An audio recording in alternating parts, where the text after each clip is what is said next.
కేంద్ర మాజీ మంత్రి కిల్లి కృపారాణి వైఎస్ఆర్సీపీకి రాజీనామా చేశారు. పార్టీలో గత కొంతకాలంగా ప్రాధాన్యత లేకపోవడంతో ఈ నిర్ణయం తీసుకున్నారు. రాష్ట్రానికి జిల్లాకు సేవ చేయాలన్నదే తన ఆశయమని, కానీ వైసీపీ ఉండగా అది సాధ్యం కాదని అనిపించి పార్టీకి రాజీనామా చేస్తున్నట్లు ప్రకటించారు. తన పార్టీ అధ్యక్ష పదవి ఎందుకు ఇచ్చారో, ఎందుకు తీసేశారో తెలియదన్నారు. 2009 ఎన్నికల్లో శ్రీకాకుళం లోక్సభ స్థానం నుంచి కృపారాణి విజయం సాధించారు. ఒకప్పుడు జిల్లా రాజకీయాలకు కేంద్ర బిందువుగా వ్యవహరించిన ఆమె 2019 ఎన్నికల ముందు వైసీపీలో చేరారు.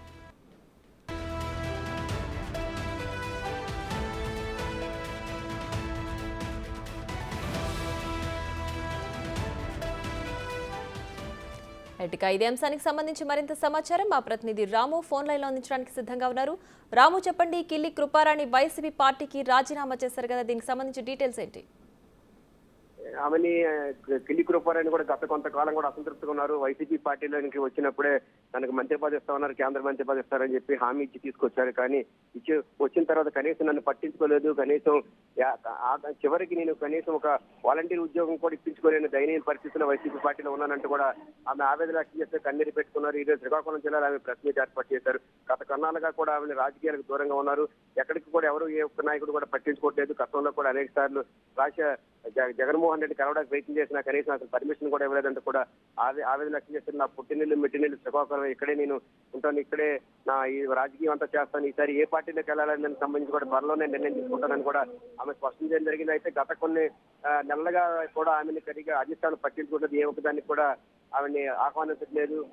ఎమ్మెల్యే టికెట్ ఇస్తారేమో అని కూడా ఆలోచించారు. ఎందుకంటే ఇక్కడే దక్కలకు సంబంధించి ఏదైతే జాడా తెలకి ఎంపీకి ఇచ్చారు అదే సమయం ఇస్తారని కూడా ఆశించింది. కనీసం ఎమ్మెల్యేని ఇస్తారంటే ఎమ్మెల్సీకి దుబాటు తినికిచ్చారు కాబట్టి కనీసం ఎమ్మెల్యే టికెట్ ఇస్తారేమని కూడా ఆమె ఆశించారు. కానీ ఎమ్మెల్యే టికెట్ కూడా ఇవ్వకపోవడం ఆవిడ తీవ్ర ఆవేదన వ్యక్తం చేశారు. గత కొన్నాళ్ళకు కూడా రాజకీయాలకి అంటే వైసీపీ కార్యక్రమాలకు సంబంధించి కూడా ఎక్కడ కూడా ఆమె పాల్గొనడం లేదు, ఎక్కడ కూడా బయటికి రావడం లేదు. కానీ కనీసం ముఖ్యమంత్రి కలుద్దామని ప్రయత్నం చేసినా సరే పర్మిషన్ ఇవ్వడం లేదంటూ కూడా తీవ్ర ఆవేదన వ్యక్తం చేశారు. అయితే త్వరలోనే ఒక నిర్ణయం తీసుకుంటాను, ఏ పార్టీలోకి వెళ్తే బాగుంటుందన్న దానికి సంబంధించి కూడా త్వరలో నిర్ణయం ప్రకటిస్తున్నారు. అయితే మొత్తం కాంగ్రెస్ పార్టీలో ఉన్న అంతా కూడా వైసీపీ రాజశేఖర రెడ్డి భావాలను వచ్చి రాజశేఖర రెడ్డి ముఖ్యమంత్రిగా ఉండేటప్పుడు అనేక అభివృద్ధి కార్యక్రమాలు చేయగలిగాం. ఆయనతో అభిమానం మీద రాజశేఖర రెడ్డి కుమారుడు జగన్మోహన్ రెడ్డి కూడా బాగానే చేస్తాడు, మంచి అభివృద్ధి కార్యక్రమాలు చేస్తారని ఆయన నమ్మి పార్టీలోకి వచ్చాం. కానీ పార్టీలోకి వచ్చిన తర్వాత కనీసం కూడా పట్టించుకోవట్లేదంటూ కూడా ఆమె ఆవేదన వ్యక్తం చేశారు. గతంలో కూడా పార్టీ కార్యక్రమాలకు సంబంధించినప్పుడు కూడా ఆమెను స్టేజ్ మీద పిలవకపోవడం, సరిగ్గా కూడా పట్టించుకోవడం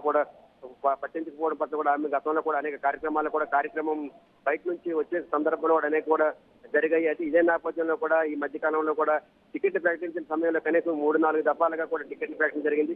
ఏదో ఒక సమయంలో ఖచ్చితంగా ఈసారి నాకు టెక్కల టికెట్ శ్రీకాకుళం ఎంపీ అయినా ఇస్తారు, లేదంటే కనీసం టెక్కల ఎమ్మెల్యే అయినా ఇస్తారు, ఎమ్మెల్సీ అయినా కనీసం ఇస్తారని కూడా ఆమె ఆశించారు. కానీ ఏ పదవి ఇవ్వకుండా కనీసం పట్టించుకోకపోవడం పట్ల కూడా ఆవిడ తీవ్ర ఆవేదన వ్యక్తం చేస్తూ కూడా ఆవిడ బాధపడడం జరిగింది. అయితే దీనికి సంబంధించి కూడా ఇంకా త్వరలో ఒక నిర్ణయం తీసుకుని ఏ పార్టీలో ప్రాధాన్యత లేకపోవడం వల్లే పార్టీకి రాజీనామా చేశానని చెప్తున్నారు. అలాగే తను సేవల్ని వైసీపీ పార్టీ సరిగ్గా వినియోగించుకోలేదు అని కూడా ఆవిడ చెప్పారు. మరి వేరే ఏదైనా పార్టీలో చేరే యోచనలో ఉన్నారా?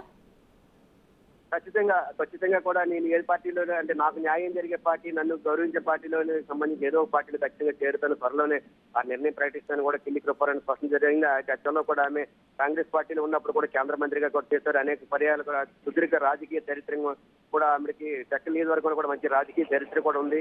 ఎన్నో ఏళ్ళుగా కూడా నియోజకవర్గం అనేక సేవా కార్యక్రమాలు చేస్తున్నారు. డాక్టర్ గా ఉంటే కూడా అనేక సేవా కార్యక్రమాలు చేస్తూ కూడా ప్రజలకి చేరువుగా ఉన్నారు. ప్రజలు ఈ చక్కల నియోజకవర్గంలో కూడా ఆవిడకి మంచి క్యాడర్ కూడా ఉంది. కానీ ఇన్ని రకాలుగా ఆవిడకి అనేక రకాలైన పార్టీకి సేవ చేసే అవకాశం ఉన్న పార్టీ కూడా ఆమెని వినియోగించుకోలేదు, పక్కన పెట్టిందనేది కూడా ఆవిడ చెప్తున్న పరిస్థితి. ఈ నేపథ్యంలోనే నాకు చాలా బాధ కలిగింది, ఆవేదన కలిగింది. కనీసం నేను ఒక వాలంటీర్ ఉద్యోగం కూడా ఒక మాజీ మంత్రిని ఉండి పార్టీని ఎంతగా ఒక సీనియర్ నాయకులు కూడా కనీసం ఒక వాలంటీర్ ఉద్యోగం కూడా వేయించుకోలేకపోయినానే ఆమె తీవ్ర ఆవేదన వ్యక్తం చేసింది.